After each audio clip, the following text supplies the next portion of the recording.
Yang pertama adalah menentukan kalibrasi dan kecepatan EKG.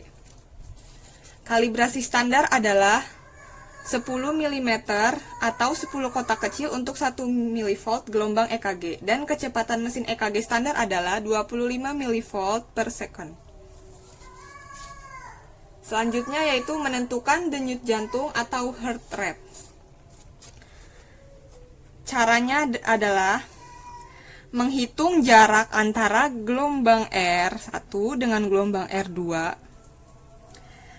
yaitu 300 dibagi kotak besar.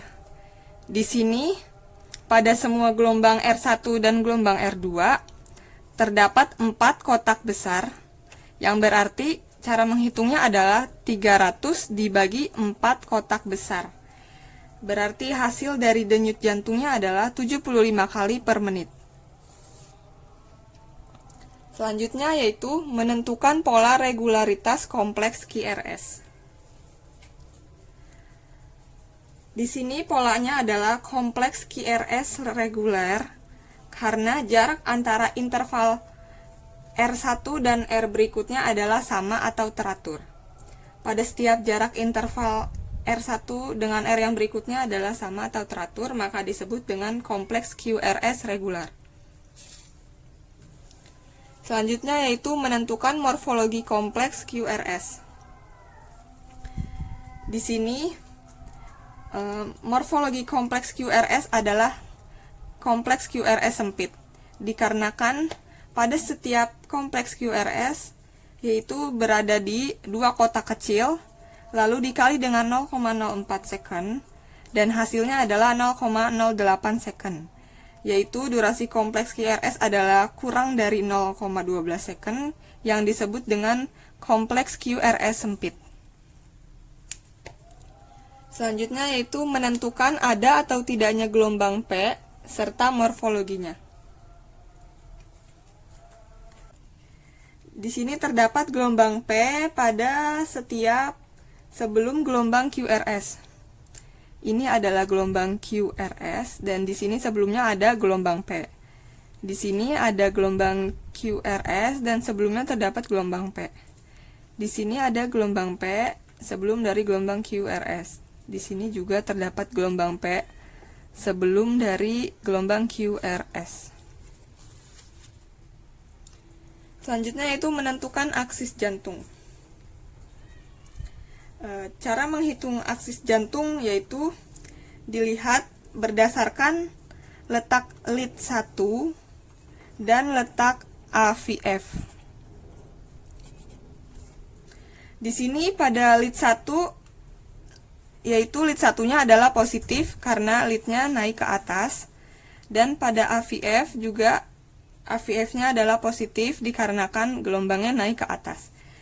Maka aksis jantungnya disebut dengan aksis normal. Selanjutnya yaitu menganalisa gelombang dan segmen pada EKG. Yang pertama adalah gelombang Q. Letak gelombang Q yaitu normal, tidak melebihi dari sepertiga segmen R. Di sini adalah letak gelombang Q, tidak melebihi sepertiga. Di sini juga letak gelombang Q, tidak melebihi sepertiga segmen R. Di sini semua letak gelombang Q-nya sama. Selanjutnya yaitu segmen ST. Pada setiap segmen ST, yaitu terdapat segmen ST elevasi, terutama pada V2 dan V3. Di sini segmen ST-nya elevasi, ini juga segmen ST-nya elevasi, dan ini juga segmen ST-nya elevasi. Maka segmen ST-nya disebut elevasi pada semua V, letak V. Selanjutnya yaitu gelombang T.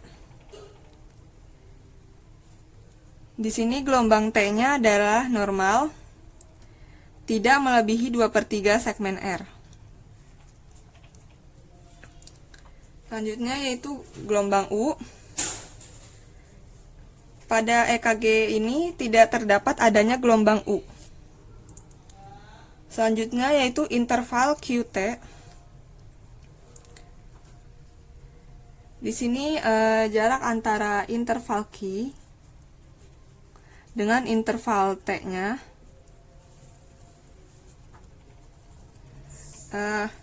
lebih dari setengah interval RR, yang artinya adalah interval QT-nya normal. Kesimpulan interpretasi, maka berdasarkan keseluruhan dapat disimpulkan yaitu irama sinus ritmis normal.